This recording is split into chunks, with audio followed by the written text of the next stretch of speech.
wabarakatuh. Perkenalkan, nama saya Eva Yanti, NIM PBC 19006 kelas 19A, mahasiswa dari Politeknik Bau-Bau. Di sini saya akan menjelaskan tentang tahapan reaksi dari siklus Krebs.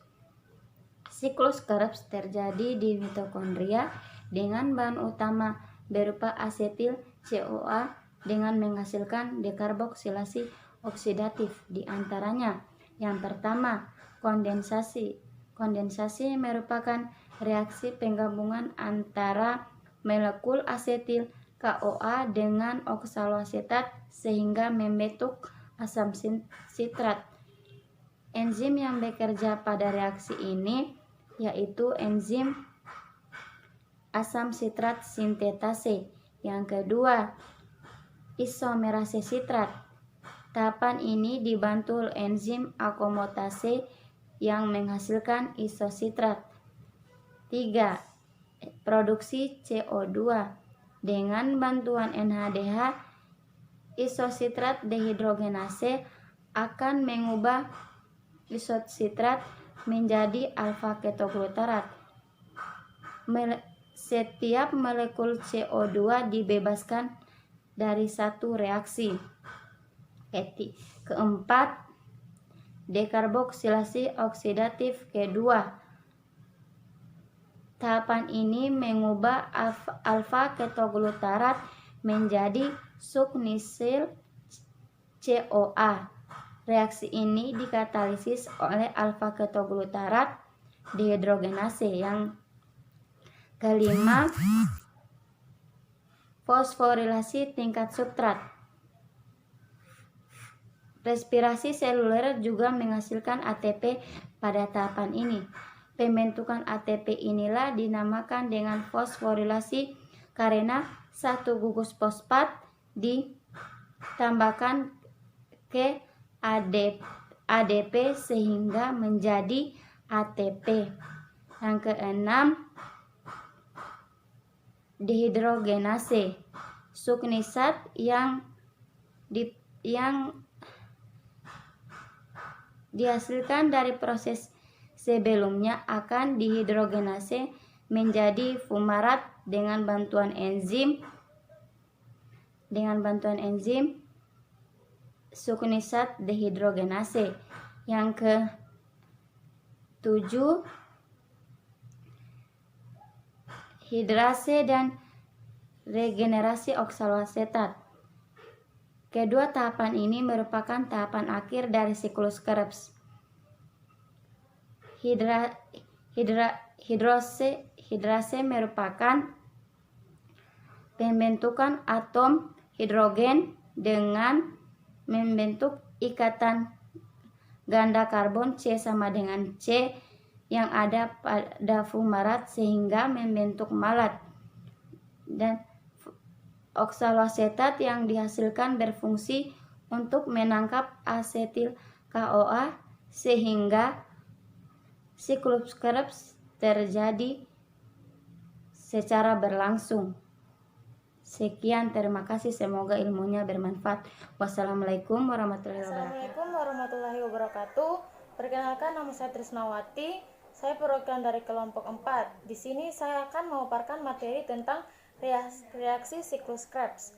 Siklus Krebs diawali dengan reaksi antara asetil CoA dan 2C dan asam oksaloasetat 4C yang menghasilkan asam trikarboksilat sitrat. Selanjutnya, sejumlah 2 molekul atom CO2 dirilis dan tergeneralisasi. Sebenarnya hanya sedikit oksaloasetat yang dibutuhkan untuk menginisiasi siklus asam sitrat, sehingga oksaloasetat dikenal dengan peranannya sebagai agen katalitik pada siklus Krebs. Siklus Krebs pertama-tama asetil CoA hasil dari reaksi antara dekarboksilasi oksidatif masuk ke dalam siklus dan bergabung dengan asam oksaloasetat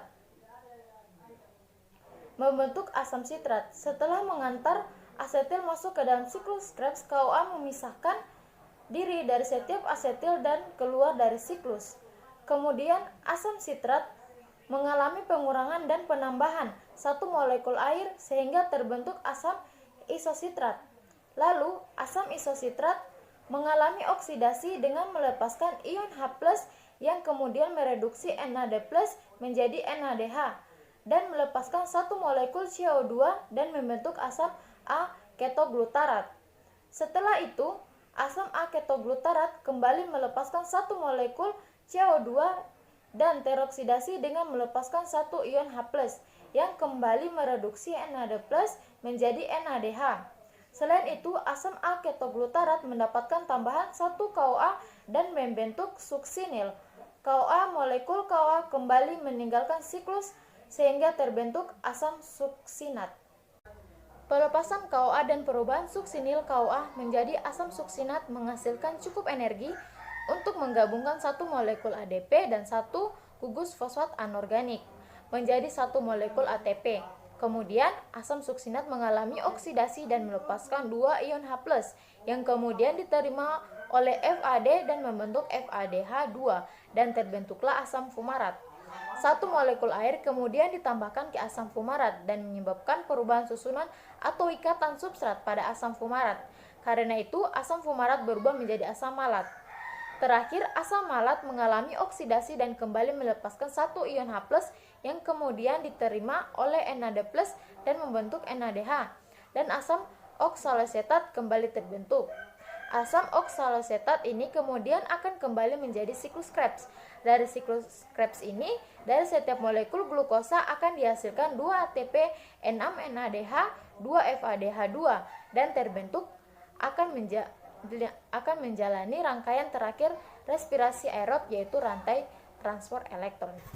Pada akhir siklus Krebs ini akan terbentuk kembali asam oksalosetat yang berkaitan dengan molekul asetil koenzim A yang lain dan berlangsung kembali siklus Krebs.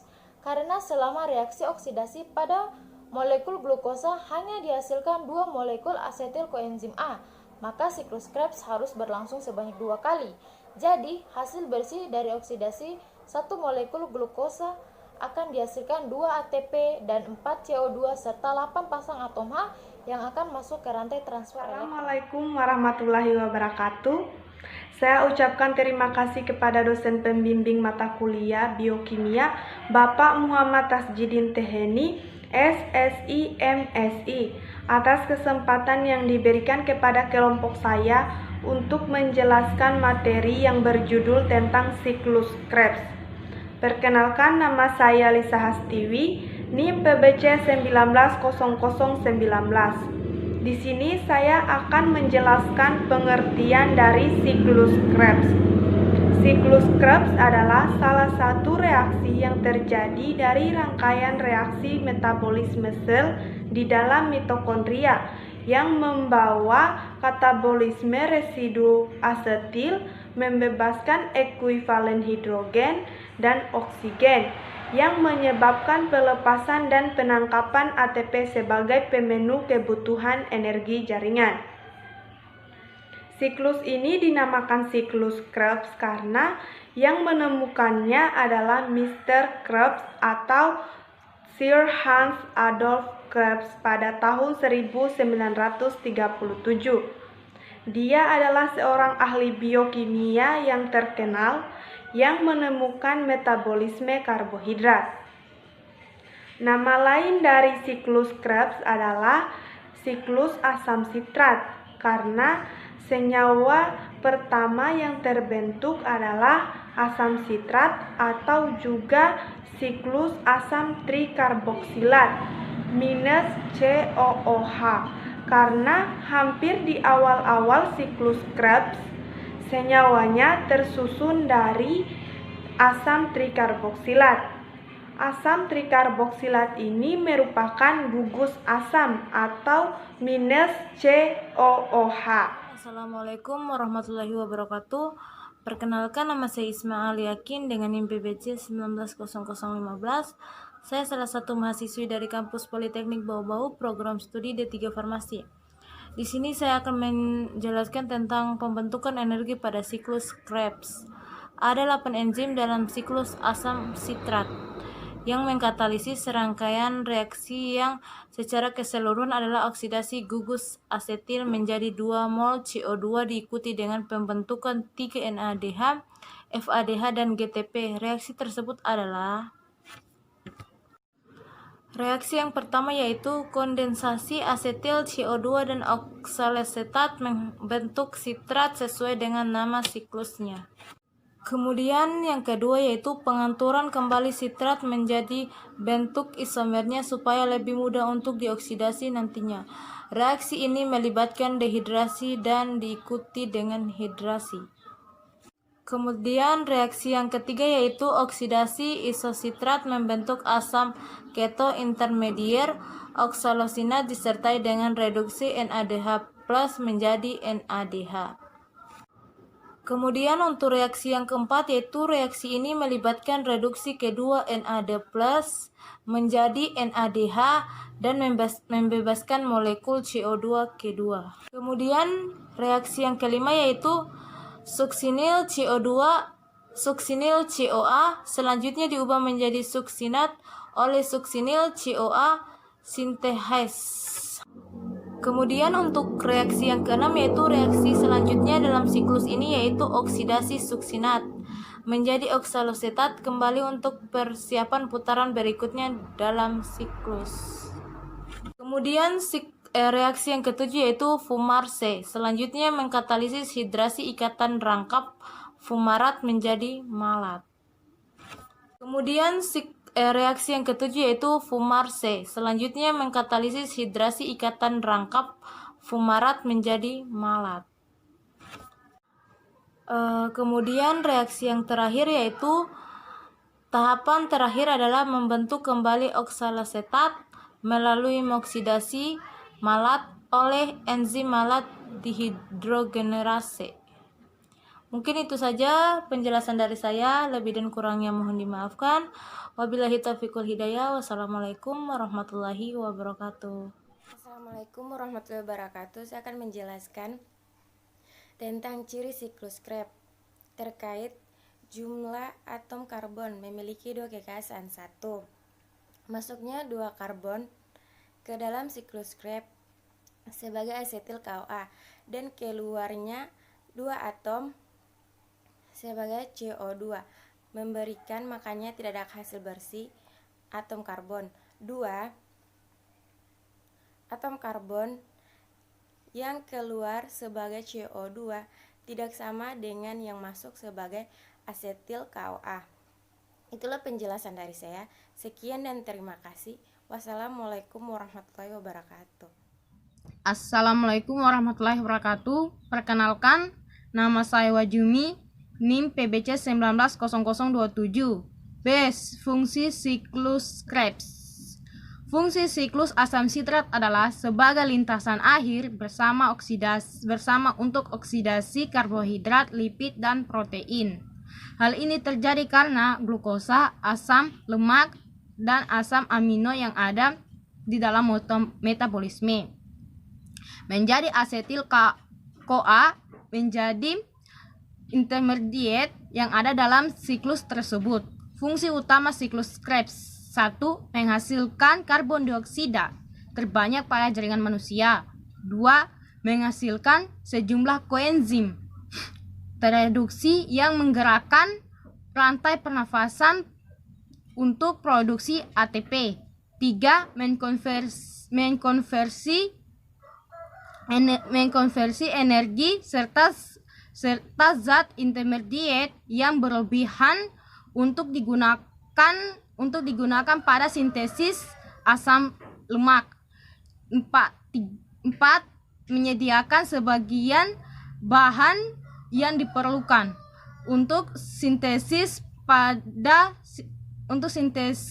protein dan asam nukleat. 5. Melakukan pengendalian langsung atau tidak langsung terhadap enzim lain melalui komponen-komponen siklus tersebut. Assalamualaikum warahmatullahi wabarakatuh. Perkenalkan, nama saya Ron Hidayat. Saya dari kelompok 4 akan menjelaskan poin G, yaitu reaksi-reaksi analperotik. Yang pertama, pirufat karboksilase. Pada kondisi dibebaskannya epinefrin sebagai akibat tekanan emosi dapat dibentuk pirufat dari glukosa dan asetil CoA dari asam lemak dapat dibentuk dalam jumlah yang besar.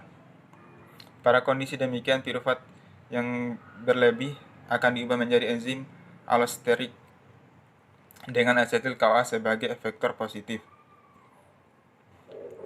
Yang kedua, enzim malat. Reaksi ini akan merubah sebagian besar pirufat dari pirufat yang masuk menjadi malat melalui reaksi karboksilasi reduktif.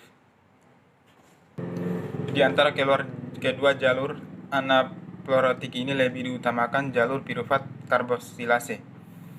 Enzim malat namun demikian lebih reversibel dan menghasilkan lebih banyak NADPH yang diperlukan pada sintesis asam lemak. Jalur metabolisme dari asam trikarboksilat pertama ditemukan oleh Krebs pada tahun 1937 sebagai berikut. Yang pertama, jalur ini disebut pula daur Krebs. Jalur daur ini merupakan jalur metabolisme yang utama dari berbagai senyawa hasil metabolisme, yaitu hasil katabolisme karbohidrat, lemak, dan protein. Yang kedua, asetil CoA sebagai hasil metabolisme lemak dan karbohidrat, oksalasetat, fumarat, dan akotaglutarat sebagai hasil katabolisme asam amino dan protein.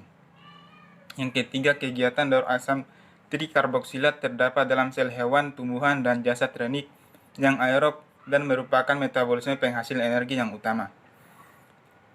Yang keempat, daur Krebs merupakan bagian rangkaian proses pernafasan yang panjang dan kompleks, yaitu oksidasi glukosa menjadi CO2 dan H2O serta produksi ATP.